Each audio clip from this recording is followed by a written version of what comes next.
Think say they white. What? Who do you want to be? This man, you want to please others and displease yourself.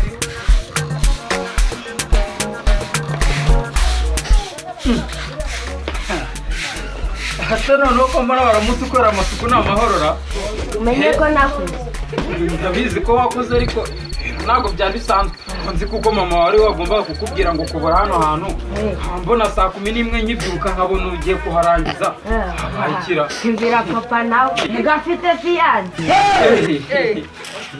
ko se mana hajya shobora kuba ari ko noneho nizere kuko atari babandi ugabwuzana bya birara bimwe bimwita Mbira nawe tu umukirajanje nizere kuko ari umuntu ufite ibicererega nanjye nkajya mvuga ati mfite umukwe ufite amafaranga ku buryo nyine najya ngira n'ubukene kwa kundi bijya bigenda kananguriza Tanzania imbwa kare nzaniye imbwa mwasubirana byadanje akora iki subundi akora muri banki akora muri banki noneho ibyo ngibyo noneho aho gaho uwo mubare ni neza nkahita nguriza n'amafaranga nkahita nsubukura nyine kagashinga kanjye urumva ubwo rero kiravuba nyine ahubwo adasanga nyine utararangiza kiravuba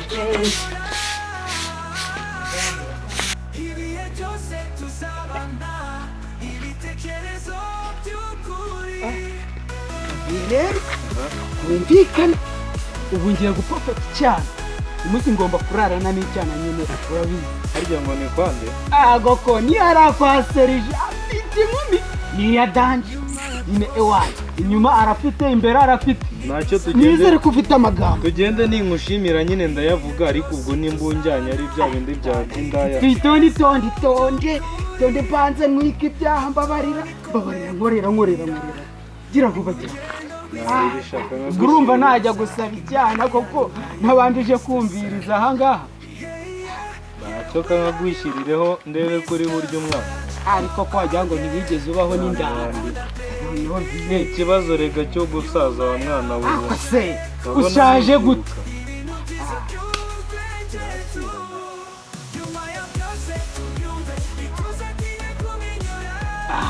nibyo ubundi biba byarangiye imiti yanjye ndabizi ngo wigize umurokore ntacyo ngaca imbere ngo burokore bwanyu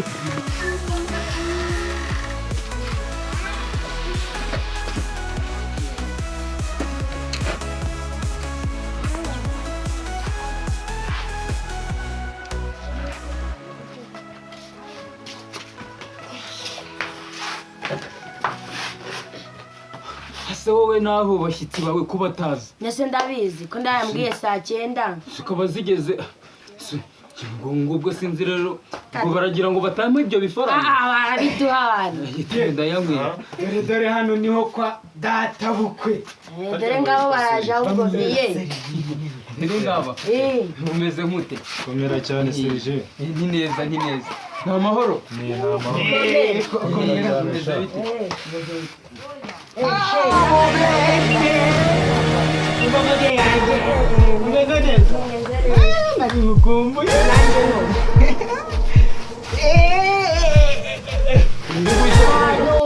No. Isuko mbona ari ikirara. Nasurano yari ikirara ariko Eba n'ibitabi. Oya viye nawe. Ase nawe ugiye kundumbira. Oya ariko viye.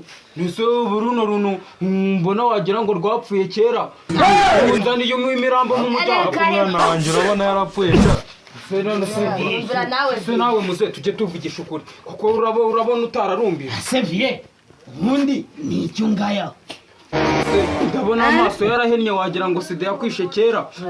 none se amubera wanjye nta kintu yakuye se wowe n'uyu ngwinzani uzinye n'iki kintu cyamwishe sida yamwishe angana n'urudodo ubu nawe urashaka gupfa nona Niyamwibarere umwana wawe. wanjye nta sida arwaye none ndabizerega buri wese afana se umubyara ntabwo wakiteza abantu ngo uvuge ko ndabizi nyine turaziranye ariko nawe utandabura n'ubizi narabivuye Viye bibra aseme miyaga. se wagiye utuzi no mupeti turaziranye ahantu twajyaga tujya kugura indaya ntuhaze Viye hoya nago yawe. umwana wanjye ntabwo ari umusambanyi sinda uyu musore naramwireba none se ubundi hano ngaho uje gushaka iki yewe se nje gushaka imbogege yanjye. se wowe waba use ninde wakwemera ko ariko umenye no ku muhanda ko hene ziriyo we ihene nyine none se iyi ni ihene ujya kureba ihene ubwo uri hene ra Reka yawe. iyi niyo mbogege yanjye umva nawe peti utazaneza abantu Ariko viye ibi. atangiye kukugereranya n'ihene ubwo rero urahitamo kujyana n'uyu nguyu cyangwa kuguma hano kanjye ntabwo uyu nguyu yambera umukwe gusa uyu yazamfasha iki Ariko se viye. umuntu ugura inda yakara akagenda urumva yazakira Mbese nuko viye. ese ubona njye nta kintu ngeraho ukagira ngo uyu mutipe ndamuzi aduhuriraho twagiye kuzigura Mbese. ubwo rero urahitamo Reka nagende. genda mpapfa mubwira ngo Ndagenda. urukagenda